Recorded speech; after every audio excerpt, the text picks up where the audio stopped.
আসসালামু আলাইকুম ভিউয়ার্স, আশা করি আপনারা সবাই ভালো আছেন। আল্লাহ তাআলার অশেষ রহমতে আমিও ভালো আছি। এই যে দেখতে পাচ্ছেন মেশিন দিয়ে ধানগুলো কাটা হচ্ছে, এটা মূলত আমার চাচাতো ভাইয়ের জমি, নিচু জমি। এই নিচু জমিতেই মূলত আমাদের এলাকায় মেশিন দিয়ে ধানগুলো কাটা হয়। আমারও একটি নিচু জমি আছে, সেই জমিতে আমি মানুষ দিয়ে ধান কোনোভাবেই কাটতে পারতেছি না, তাই এই মেশিনটা আমি নিয়ে যাব, এই জন্য এখানে দাঁড়িয়ে আছি।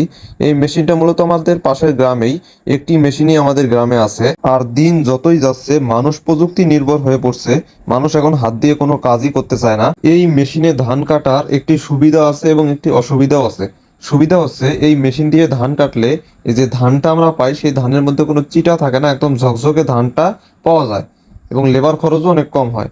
আর এই মেশিন দিয়ে ধান কাটার একটি অসুবিধা হচ্ছে যে জমিতে অনেক ধান পড়ে যায় এবং খড়টা যে আছে সেই খড়টা নষ্ট হয়ে যায়। আমরা গরু লালন পালন করি এবং গরু লালন পালন করতে গেলে ঘাস যেমন গরুর প্রধান খাদ্য, তেমনি এই খড়টা যে আছে এই খড়টাকেও আমরা প্রধান খাদ্য হিসেবে ধরে রাখি, কারণ যখন ঘাস থাকে না তখন কিন্তু এই খড়টাই প্রধান খাদ্য হয়ে পড়ে গরুর জন্য।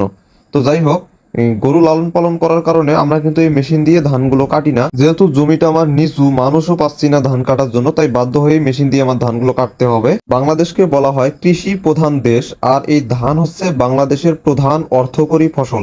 যেহেতু আমরা ভাত খেয়েই জীবনযাপন করি, আমাদের প্রধান খাদ্য ভাত, এই ভাতটা কিন্তু ধান থেকেই হয়। এই ধানের কাজটা কিন্তু প্রচুর পরিশ্রমের একটি কাজ এবং এই ধান চাষ কিন্তু আগের মতো লাভ হয় না।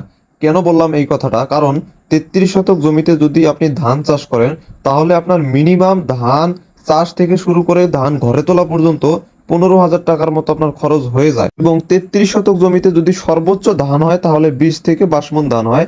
আর এই 20 থেকে 22 মণ ধানের দাম 20 থেকে 22,000 টাকায় বিক্রি করা যায়, এর উপরে কিন্তু বিক্রি করা যায় না। আমাদের এই দেশে কৃষকের প্রাপ্য মূল্যটা কিন্তু কৃষক পায় না, কারণ কৃষকের রক্ত ঘাম করা যে টাকাটা সেটা কিন্তু এক শ্রেণীর মানুষ বসে বসে খায়। আমাদের দেশ দিন দিন যত এগোচ্ছে অতই ডিজিটাল হচ্ছে এবং আমাদের যে কৃষক আছে, কৃষক দিন দিন গরিব হয়ে যাচ্ছে। এক মণ ধান বিক্রি করে এক বস্তা সার কেনা যায় না। আমার যদি গরু না থাকতো তাহলে আমি এই ধান চাষটা করতাম না, আমি ভুট্টা চাষ করতাম। এই ভুট্টাতে কিন্তু প্রচুর লাভ।